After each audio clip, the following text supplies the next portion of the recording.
pra você. Nós vamos falar sobre a linguagem corporal, porque o corpo fala, sabia, parceirinha? Aliás, quando eu estava na faculdade, eu fiz um trabalho muito interessante sobre isso.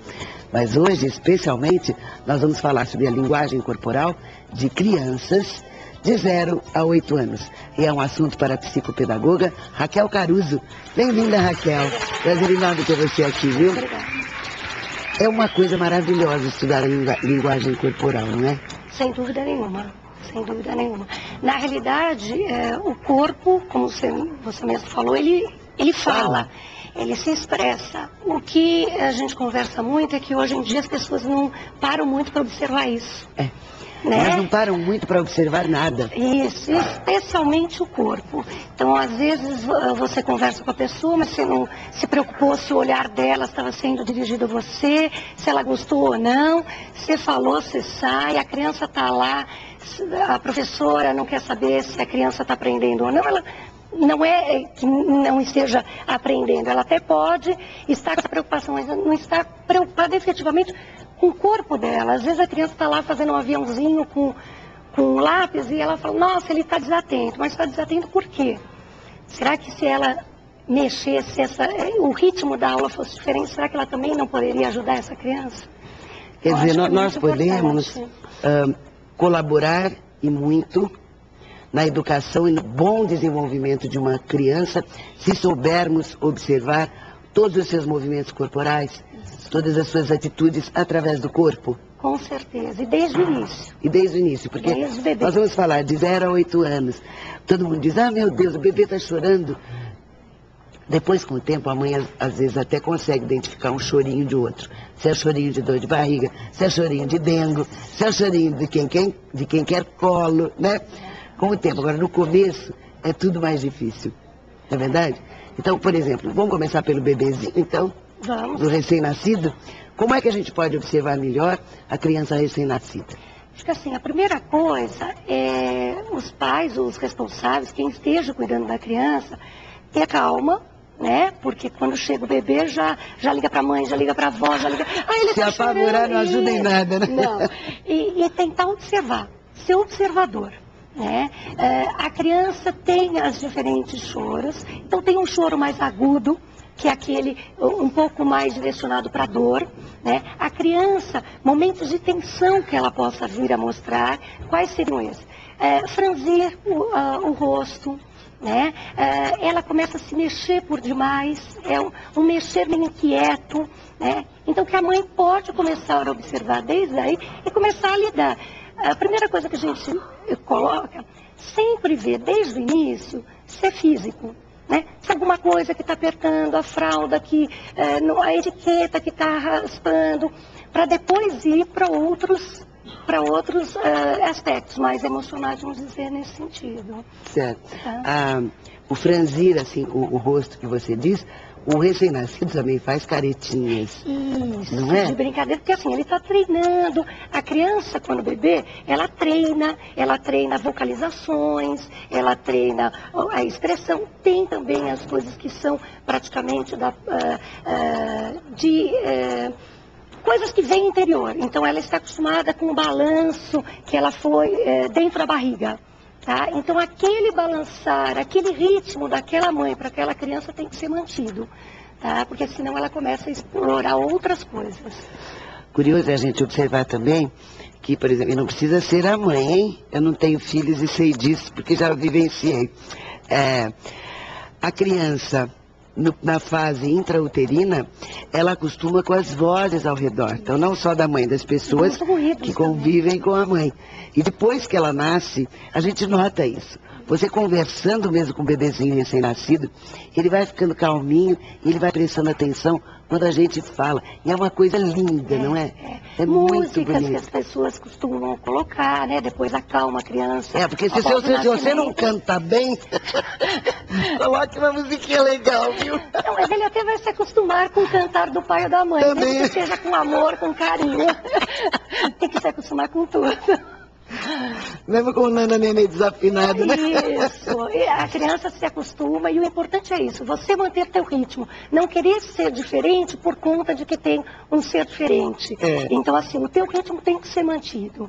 E a risadinha gostosa quando eles começam a emitir a risadinha, mesmo recém-nascido, na hora do banho. A criança às vezes chora na hora que ela é colocada na água, depois vai dando aquela sensação de bem-estar. E depois ela vai se familiarizando com a temperatura da água, com a própria água, que é um ambiente muito próximo do útero, Exatamente. não é? Mas isso E de repente ela começa a bater as mãozinhas. E também o que precisa, né? Precisa a mãe ter calma nesse momento, porque às vezes a mãe fica agitada para dar banho na criança e passa isso para a criança. Aí a criança chora, não quer tomar banho, né? Porque aí a mãe não tem medo de dar banho porque a criança vai chorar demais. Então precisa ter muito cuidado nesse sentido. Tem que ser tranquila para cuidar do seu filho.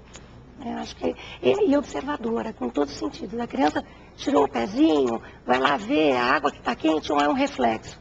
Porque às vezes são reflexos normais da criança, porque a criança tem um desenvolvimento desde a hora que ela nasce, e então tem reflexos também. Então a gente precisa estar sempre atento a isso.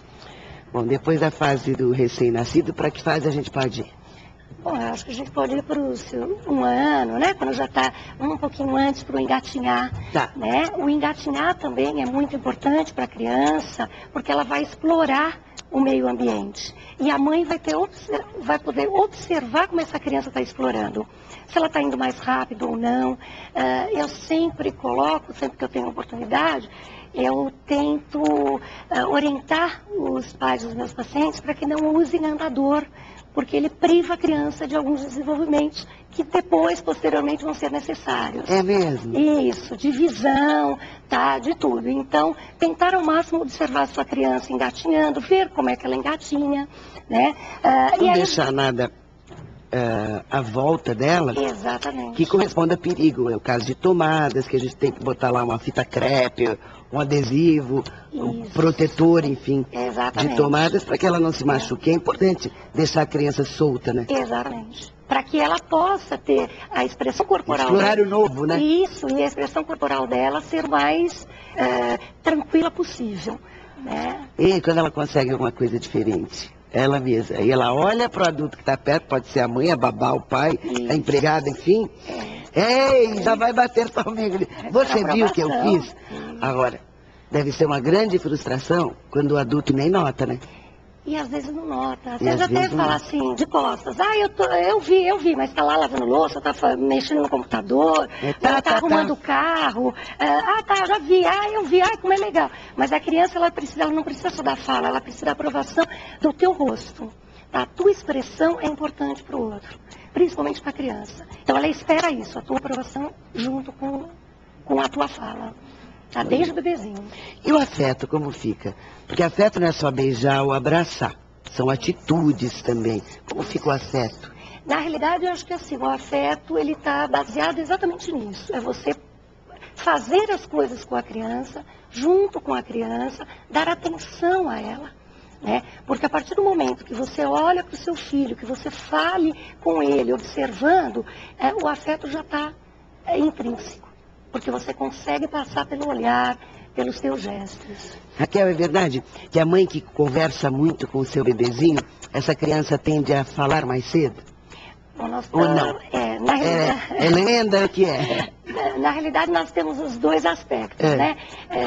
A minha formação, eu também sou fonoaudióloga. Eu ia te perguntar, Isso. Então, o que eu recebo no consultório? Algumas crianças que não têm o estímulo dos pais, então os pais não conversam muito com as crianças e as crianças acabam não verbalizando muito, tá? Então elas não falam muito porque os pais não falam. Outra que as mães falam por excesso e não dão a troca para o filho. Então é aquela criança super estimulada, a mãe não para de falar o tempo inteiro, então a criança vai falar, você quer isso, você quer... E a criança não consegue falar. Então os pais precisam ter esse meio, né, ficar no meio do muro, né? Nem falar demais, nem falar ao fundo. Esperar o turno da criança, para que ela possa desenvolver mesmo. Nossa, isso é muito importante. Eu não me lembro agora em que livro, mas isso consta, o que eu vou contar agora, consta de um livro sobre fonoaudiologia, sobre surdez e sobre pessoas que não falam e não ouvem. Por quê? Uns não falam porque não ouvem, aí é diferente. Existe uma história de uma criança que a mãe já tinha levado ao médico, essa criança foi crescendo, e se não me falha a memória, em torno de 4 ou 5 anos de idade, essa criança, de repente, respondeu a uma pergunta da mãe.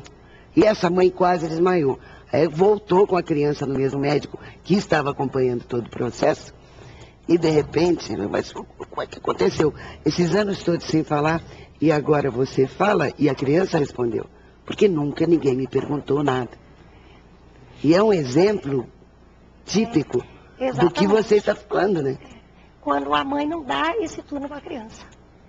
O importante é a troca de expressão corporal, a troca de fala, a troca do afeto. Daqui a pouquinho, nós temos aqui umas fotos para ilustrar alguns sinais, algumas expressões, né?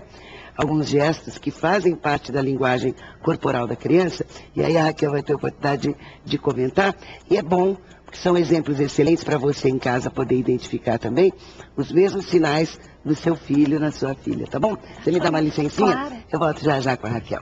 E olha, qualquer dúvida, podem ligar que nós vamos continuar aqui com ela. 3252-6290 é o nosso telefone, a Lúcia está no atendimento, e o nosso fax 3252-684.